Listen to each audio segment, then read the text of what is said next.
In this video, me and my friend Riisky survived 100 days inside of Minecraft.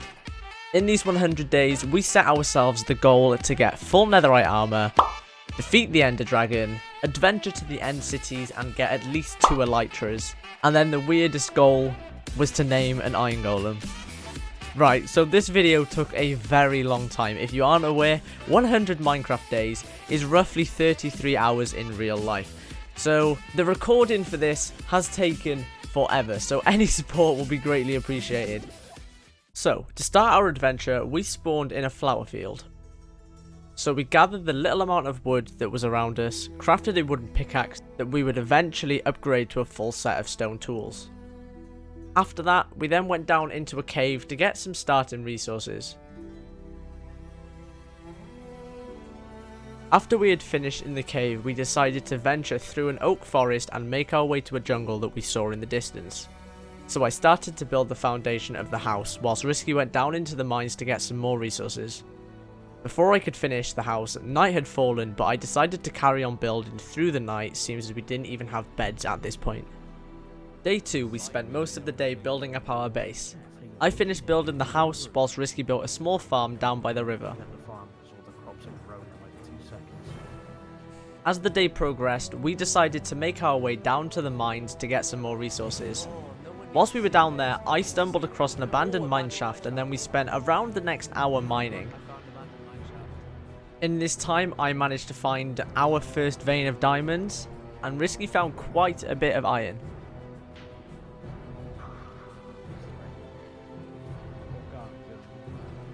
After the mining trip, it was around day 4.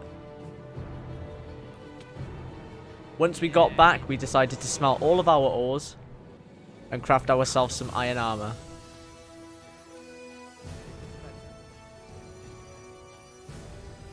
The first thing we did on day 5 was harvest the small amount of crops we had down by the river, because the food supplies were running dangerously low.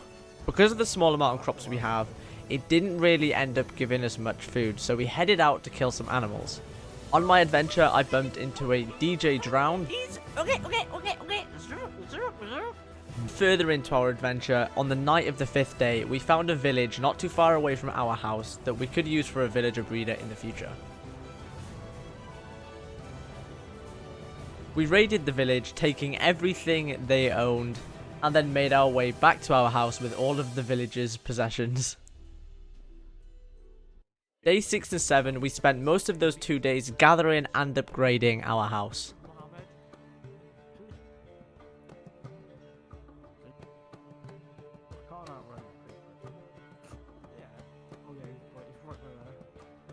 After we completed the house, we decided that we needed a new friend around, so we got our 5 iron blocks and a pumpkin and made Mohammed, the iron golem.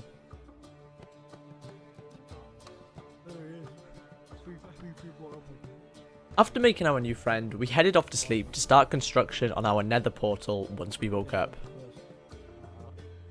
As soon as the day had started, Riisky was down in the mines gathering enough obsidian for an enchanting table and a nether portal. Before we actually ended up making the portal, we got a bit sidetracked by the thought that Mohammed could actually end up in the nether if we put this nether portal where we wanted to. Episode 2, Mohammed goes to the nether. We lose Mohammed. But anyway, we made the portal and we headed straight into the nether. We then spent around the next hour looking for the nether fortress, because for some reason since 1.16 got released, they've made nether fortresses impossible to find. Anyway, after searching for, like I just said, over an hour, we finally found it. So we piled up and instantly got harassed by some wither skeletons.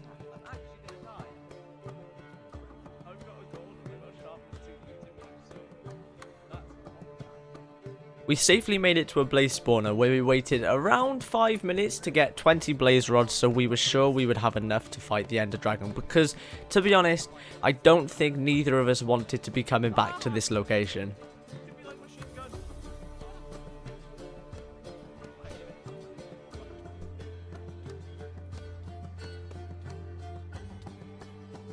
Still in the nether, we thought we may as well find a Bastion Temple. Seems as we had adventured so far and there was no point turning back if we were going to need a Bastion Temple anyway. Things escalated very quickly. Did you get the gold back? Did they take all of it? Oh! Oh! Run! Run! Get out of here! Get out! They're crazy. There's hundreds! Ah, I built the wall.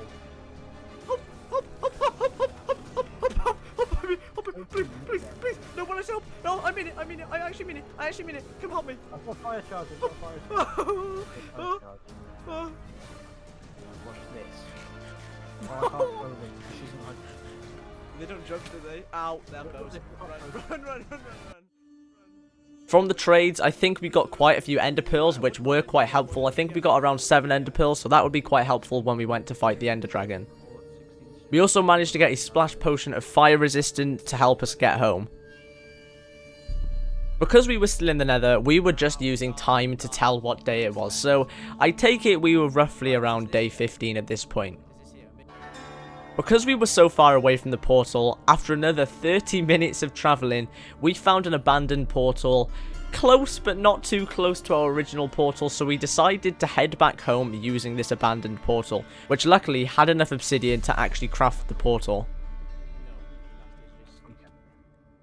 I'm getting it. I'm a pro. Right. Yes! Pro gamers. Now we can get home a lot easier. By the time we had gotten home after that 30 minutes of travelling through the nether, it was around day 18. When we arrived back through the portal, we realised we were miles away from the house. So this meant we had to do another possibly half an hour to hour of travelling just to get home. So we started to adventure back home. Whilst on this trip, we managed to stumble across 1 or 2 villages, which was quite ideal because it restocked our food supply. But once we'd gotten past those villages, it was just emptiness. It was just forest after forest after forest.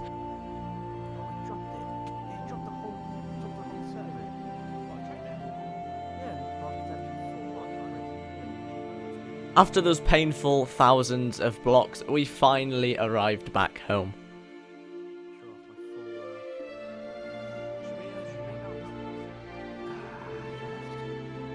Day 21, I made a few adjustments to the house as the moon was still out.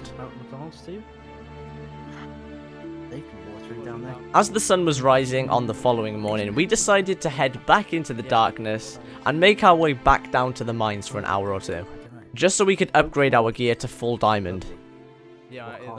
We spent the next 2 to 3 Minecraft days in these caves, and I'll say it was a successful trip. We managed to get enough diamonds to make a full set of diamond armor for both of us, and also a full set of diamond tools for both of us. So by the time we'd gotten out of the mines and made our way back to our house, we didn't get much done in this day, but we got back from our mining trip and crafted our gear and enchanted it all.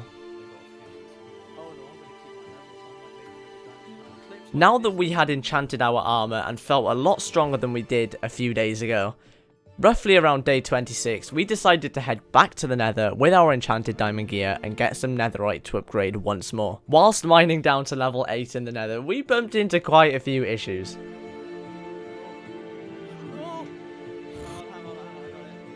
Once we finally got down to the correct level, which netherite does spawn between 8 and 22, but we decided to go for level 8, we mined for about another 3 in-game days. I don't know how my patience let me do this, but yes, we mined for another 3 in-game days. In this time, I consider the veins of netherite I found very lucky. So, after deciding to head back home, we were now roughly around day 30. So, we had gotten home with the netherite we'd found, we smelted it, crafted it into the ingots, and we both upgraded our chest plates and our swords to netherite.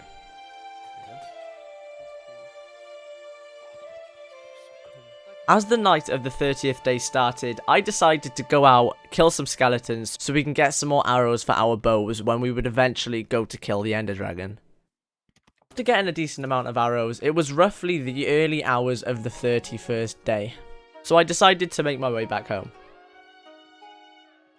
At this time, Riisky did have to log off, but in this time, I also went back to the nether to get a few more pieces of netherite so we can upgrade our gear once again. In this time, I managed to find a few more pieces of netherite so we could at least upgrade one more piece of our diamond gear to netherite. After that extra half an hour of netherite mining, it was roughly around day 33. So after spending another 2 days in the nether, I got home as Riisky logged back on and we crafted ourselves some netherite leggings. After that, I made us a bigger farm with potatoes just outside our house because once again, the food supplies could have been higher. I then, for some reason, decided that it was necessary that we had a mob spawner, which we haven't actually used ever, and we have reached day 100. Day 35, we didn't really do much. We just kind of decided to sit in the house and just kind of look. So, after that day of doing literally nothing, day 36 was the day we decided to start doing something a bit more productive again. So we gathered our ender pearls, made our eyes of ender, and then made our way to the end portal. When I say this took us ages, this took us another 3 in-game days to find the portal. I don't know if bedrock is broken, but the eyes of ender, they go backwards, left, right, forward, left, up, down, left, right, forward, up, down, left. So yeah, it took us another 3 days. So, going from day 36 to 39, after travelling around 3,000 blocks, we finally found the village that was holding the end portal underneath it. Whilst Riisky was destroying the village and taking everything that they owned, I decided to dig down where the ender pearl exploded, and eventually I stumbled across the stronghold. We then spent the next 10 minutes looking for the portal. For some reason on bedrock, anything end related, it's going to take you a long time to find it or complete it. Anyway, on the same day, on day 39, we did stumble across the portal. This may have been the scariest moment yet in this world. One wrong mistake, and all this progress would be gone. No.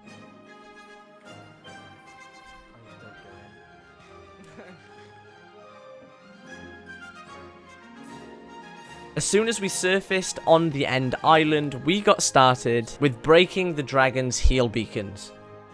I was set the task to break the ones inside of the cages, whilst Riisky took to his archery skills and shot every other beacon. Fair enough, he managed to hit every single one nearly on his first try, so bravo. After we had destroyed all the beacons, we then were hitting trick shots on the dragon.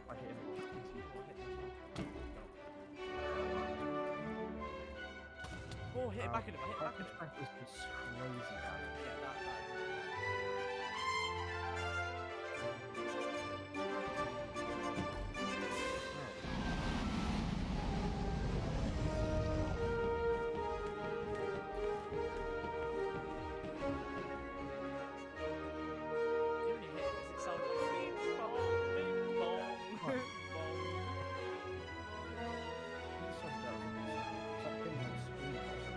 After getting some high damage shots off on the ender dragon, he swooped down and he had just enough health for us to hit a good few crits and kill him.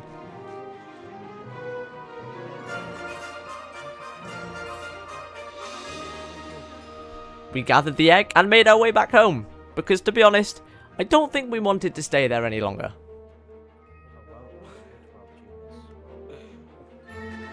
After returning from the end, it was around day 43. So we decided to make a shrine for the egg that attached off of the side of our house.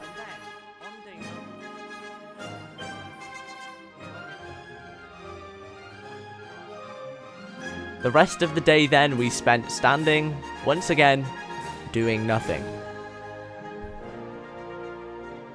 So, from day 44 onwards, this is a solo. I sat down to do one session of Minecraft, possibly to record a few hours, but no, I pretty much recorded the rest of the video, and I literally spent the whole day playing. Anyway, day 44, I decided to make my way to the end city so I can get a few pairs of elytra. So I made my way back to the end portal once again, taking forever to get there. Found the end city portal, pearled in, and found myself on top of a chorus fruit plant. Once I reached the end city, I thought that I saw a structure in the distance. So, like anybody would do, they took to bridging over the void.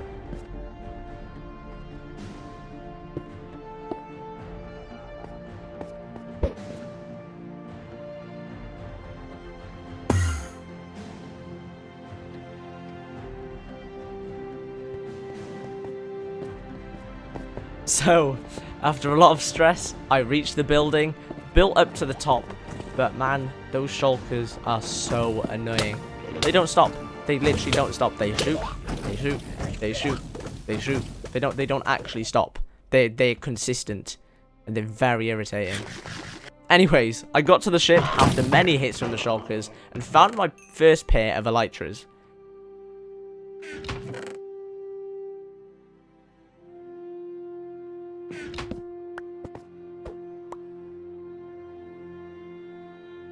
Being the big brain that I am, I used those elytras then to go to another building I could see in the distance. When you've got elytras, walking is no. With elytras, you do not walk. You fly. Anyway, I flew over to this second ship. I finally reached there, and I got my second pair of elytras.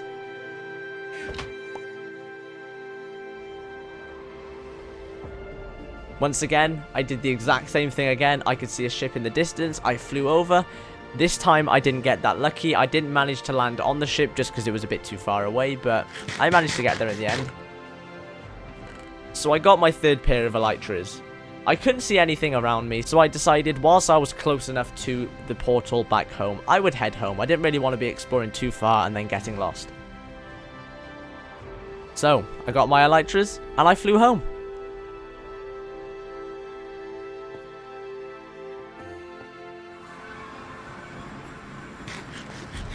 So, I arrived home roughly around day 50. I then spent the next 4 days just once again gathering resources and upgrading the house.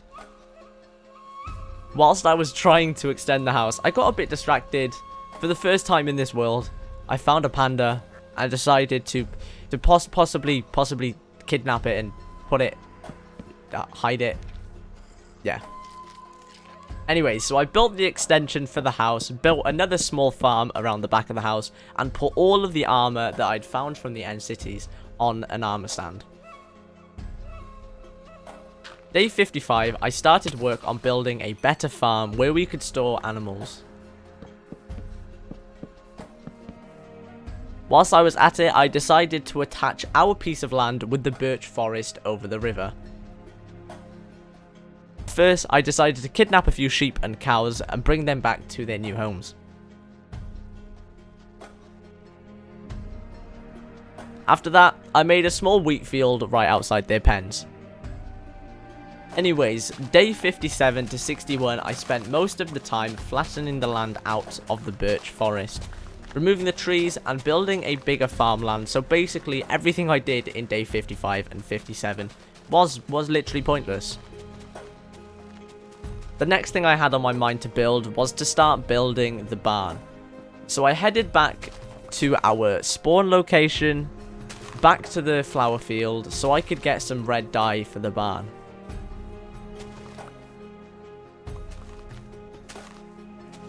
Having this flower field here was very ideal, otherwise I would have no idea how to get red dye.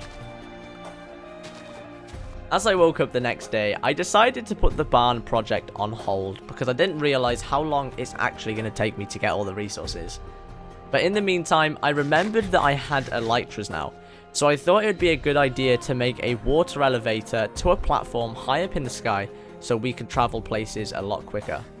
To start off this project, I started by making my way to an ocean so I can gather kelp and sand for the project. Whilst I was traveling to the ocean, I stumbled across a huge ruined portal, which had quite a few good items in the chest.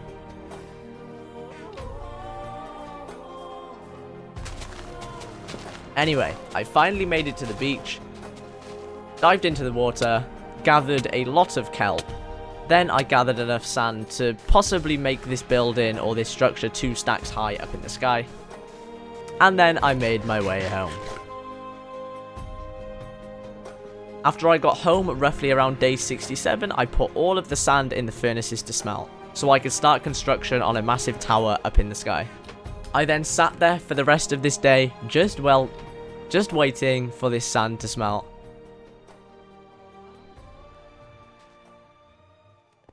I came back to my PC, possibly, I think it was nighttime, so I'm taking it was early hours of day 68. So after I'd given the sand enough time to smelt, I chose a spot next to the farm to make this elevator. With the amount of blocks I had on me and the amount I knew I had left in the house, I worked out that I could at least make this elevator at least 2 stacks of glass high. Now that all the glass was down, I placed the water, waited for that to reach the very bottom, but then this happened. Not too happy, but it is what it is.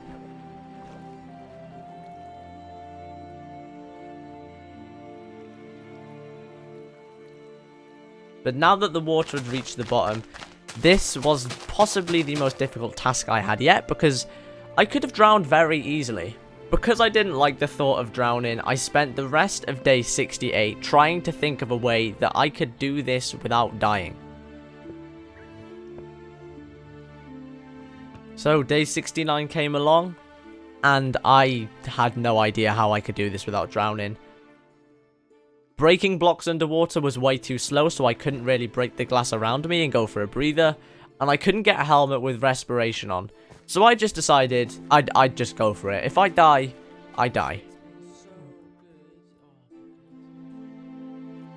I know I'm not gonna make Sekiro series anymore. It's way too difficult.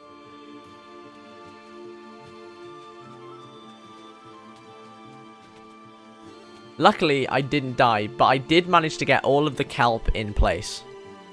So I headed back down to the bottom, placed down the soul sand, and the elevator was done. At this point, it was now roughly around day 71, and I spent the next 4 days putting my mind back to the barn project. The first thing I needed to build this barn was sand and gravel so I could make concrete powder. So I headed up my newly made elevator and went straight to the extreme hill biome to gather up some gravel.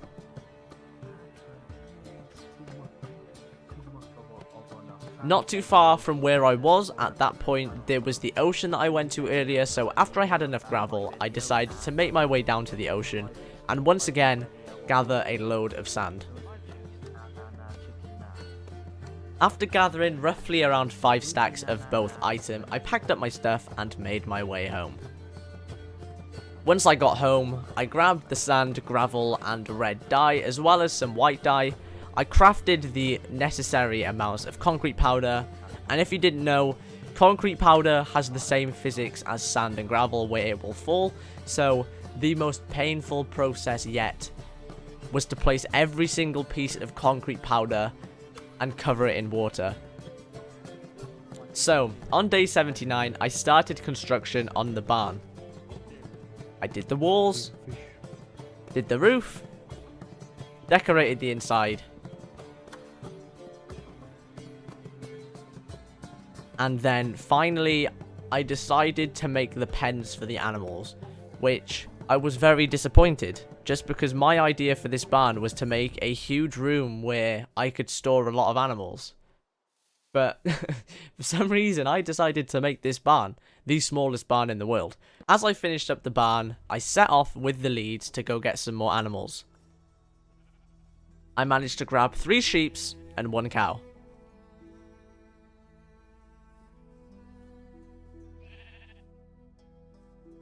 As I made my way back to the house, I decided to help this llama out. Seems as this man had been stuck here for such a long time.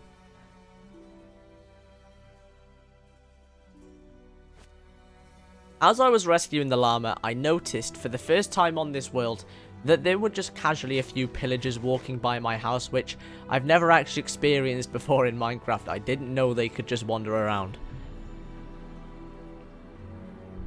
So I did what any nice person would do, and I killed him.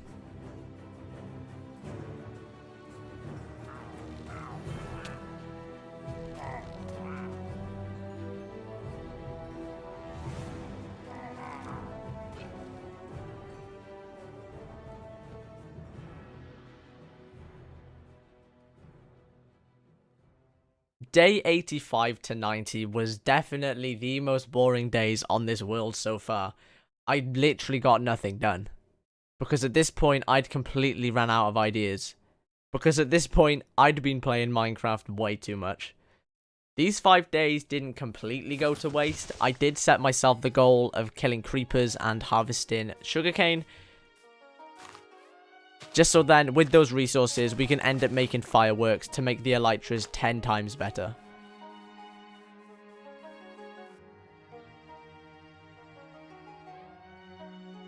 Now that I had fireworks, there was no need for me to walk anywhere. So, from day 90 to 99, I spent about 2 hours in the end city. I decided to make my way back to the end portal, make my way back to the end city. And because I could fly literally anywhere, the fear of falling into the void didn't exist. As I landed at the village, I plummeted straight into the floor, leaving me on half a heart. That was definitely the scariest thing that's happened on this world so far. If I was going any quicker, I actually would have died. So, I took cover in a nearby villager's house, and of course, a raid started.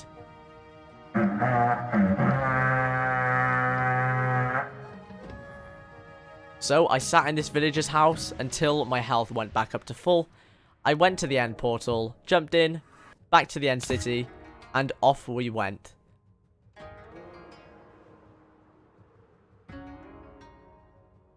Whilst flying around the end cities for about 2 hours, I managed to find around 6 ships, which was really disappointing. I got very unlucky. I went the complete opposite way that I did the first time, so yeah, I got very unlucky.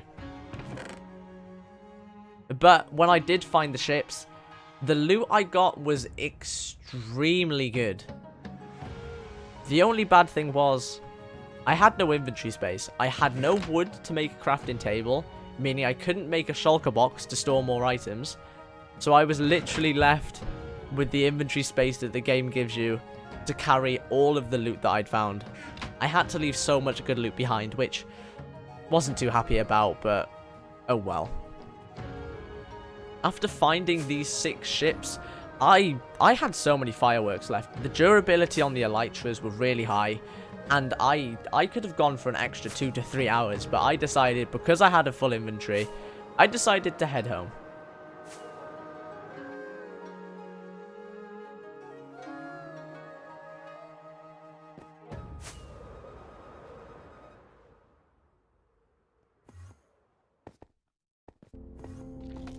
As I got home, it was day 100. 33 hours had gone into this Minecraft world. So, on the final day, I decided that with the loot that I got from the end city, I would put it on a row of armor stands and display all of the armor I had gotten.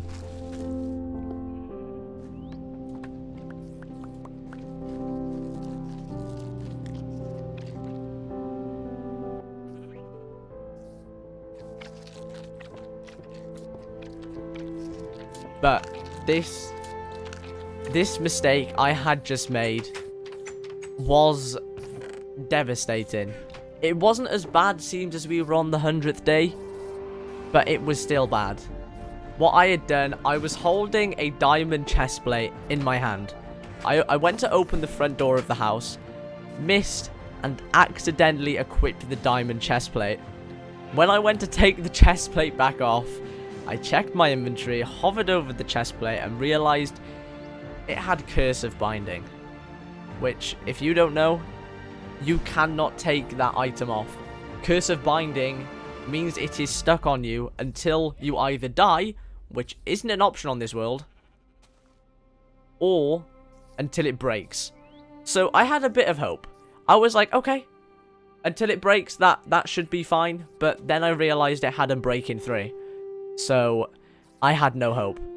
Because it was a chestplate, it means I couldn't use the elytras, meaning all of the work I'd done in the end city, the elevator, and all the fireworks I'd gathered were all useless. So we were on day 100, the final day, and yet the saddest I had been on this world.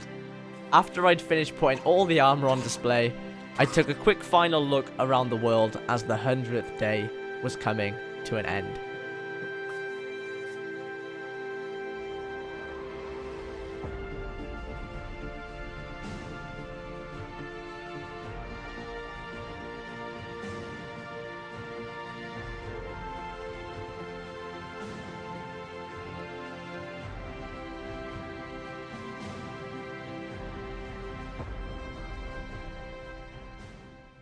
We're done! 100 days in Minecraft has been complete. This video has taken just so long to make, to record and to edit, so any support, whether that be a like or a subscribe, is greatly appreciated. If you want to check out more of my content, on the side of the screen here, you can see a few more things that I think you would like, or you can go on my channel and see the whole gallery of uploads. If you do decide to stick around, I highly appreciate that. But other than that, I appreciate your time, I appreciate you watching, and I'll see you guys in my next video. Bye.